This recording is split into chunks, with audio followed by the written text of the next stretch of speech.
some tempo back squats. We're going to build up to an 8 rep max, 3 seconds down, 0 at the bottom, explode up 1 second at the top. That's just the first 4 reps. The final 4 reps, no tempo, just go 4. We're going to build up to as heavy as we can today. Time under tension and volume, that's the name of it.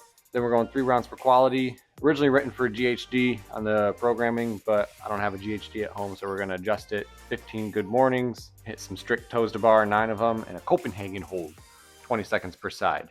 So let's get busy.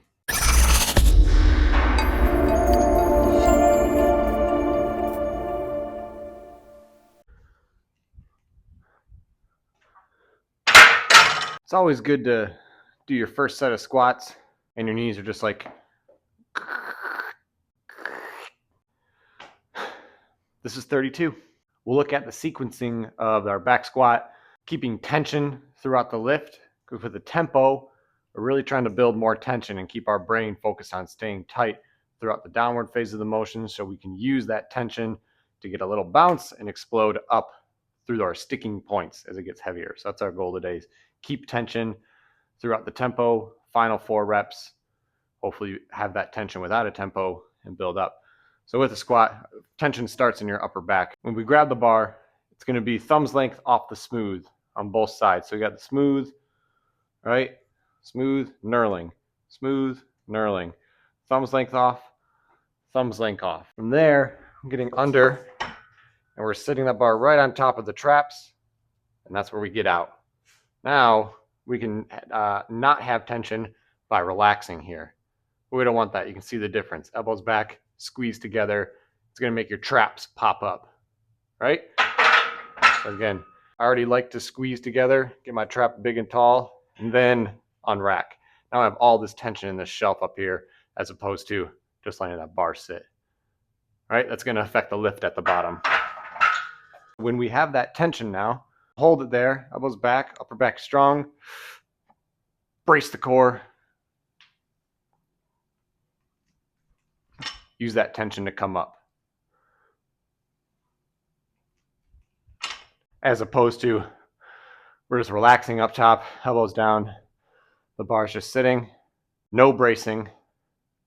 What can happen is that starts to collapse there. And then maybe we can correct, maybe we can't. But we don't want to run into a situation where we're down and this starts to happen. Hips rise first, and then we finish. It may have been an over-exaggeration of what happens, but a lot of times our chest can dip and we lose tension. Keep up, traps together, traps tall, and we're there. Tension, scout.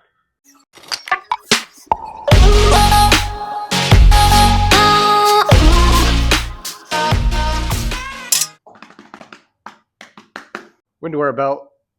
I always learned early on, 80% of your lift and up, a belt is cool. Back squat, deadlift, shoulder press.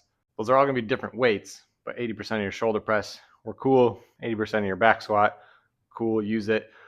That's become a little more loose with me. I don't think you're ever wrong in wearing a belt. One time you're wrong is if you're masking an injury, and a belt will continue to help you kind of move through the movements, but there's an underlying issue. I think that's the only time you're wrong in to wear a belt.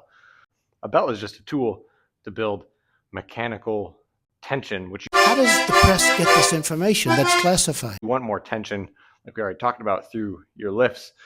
So for example, today, 8 rep max, I want to build tension. A belt will help me build tension.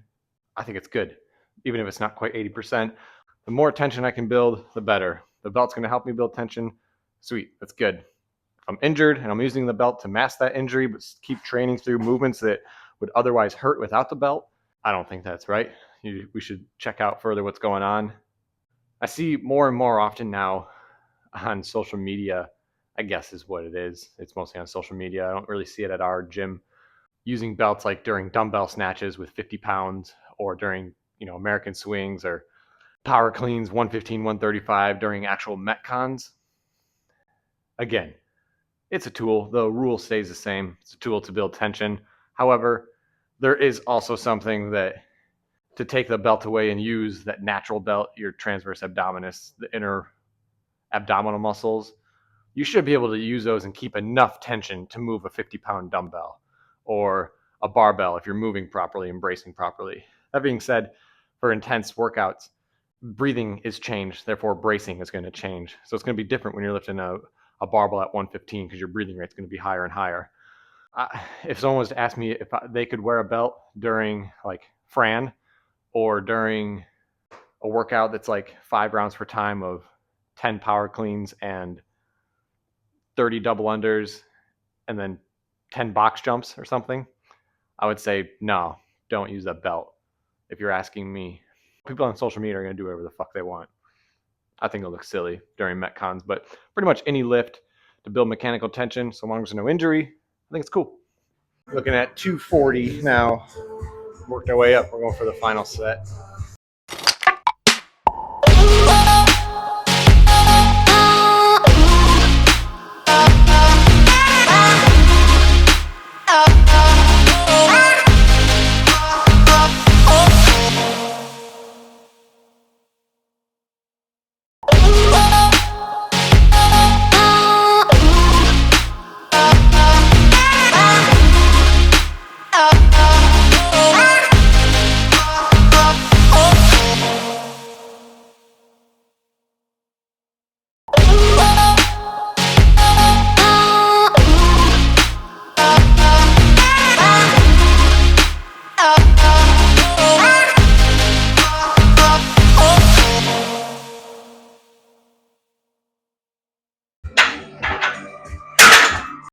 I'm actually going to switch it up.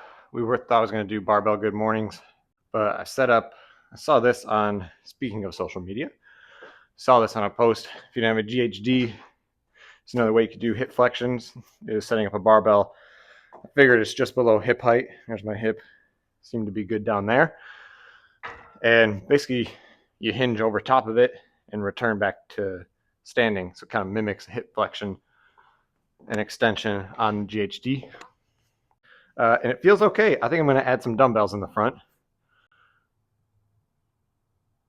Some dumbbells right there.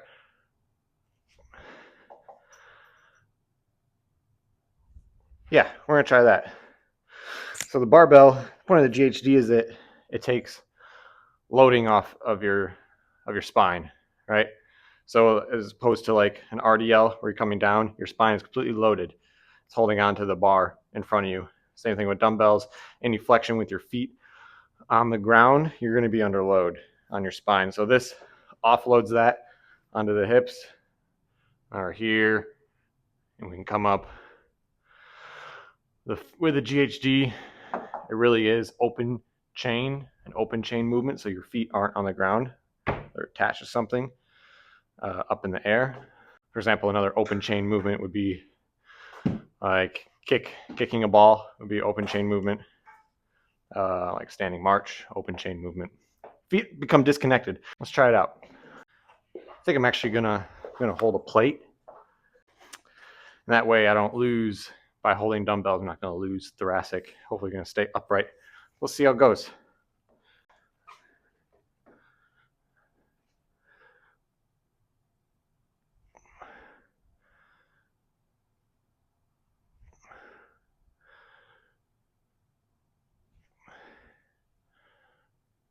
It's not quite the same, but it works. So what I was feeling in my back squats, the last, especially 3 reps, I started feeling it probably on rep 4, was getting to the bottom, getting the little bounce, and driving up. That transition to up, started to feel my erectors, big muscles in the back, start to kind of just start to give out a little bit, like I was going into flexion a little bit, losing tension. So to strengthen that, build more endurance in your lower back, hip extensions are great. They're going to get more glutes and hamstrings, but hip extensions, great on the GHD.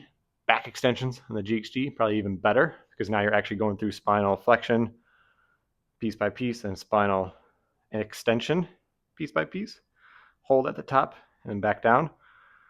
Reverse hypers, another open chain movement, really, really good. But these are pretty good so far. They're going to work if you don't have a GHD. All right, here's Copenhagen hold. So I think I'm going to be on my elbow when I do this, but top foot is on a bench. Bottom foot is going to be kind of squeezing that bench and they're going to be on our side. Basically, it's an advanced side plank.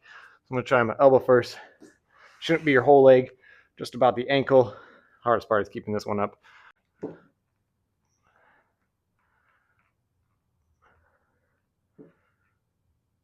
I lied. Hardest part is being foot on top and then keeping your body in a straight line.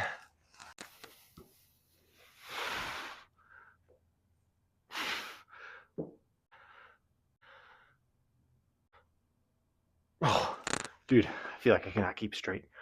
So a couple scales for Copenhagen. Still on the elbow, still on the top. Now, just the knee, right? We're still getting tension through that top leg. But now we have some little kickstand. We can keep a straighter line, and you're able to do it. Still difficult. And just to kind of increase it, you could go whole foot out where you still have a longer kickstand, but it's a longer lever arm, so it's going to be tougher. Anywhere in between is going to be more moderate, right? And the full is obviously squeezing the bench with both feet. Copenhagen hold. Copenhagen hold. All right. Just a lifting day, lower body. Tempo back squats, a couple rounds for quality. Generally, we'll have a finale piece in there. It's called the finale of something, core, a little bit of isolated arm work, some sort of lunge, or just a finisher type of piece. But today, after a long week, this is day 5. It's just a corpse pose. Just lay down. A lot of times we'll have a, come on, good girl. A lot of times we'll have a field note in there. Just a little something to think about and whatever. Today's field note, a fire never stays roaring without stoking. Whatever the fuck that means.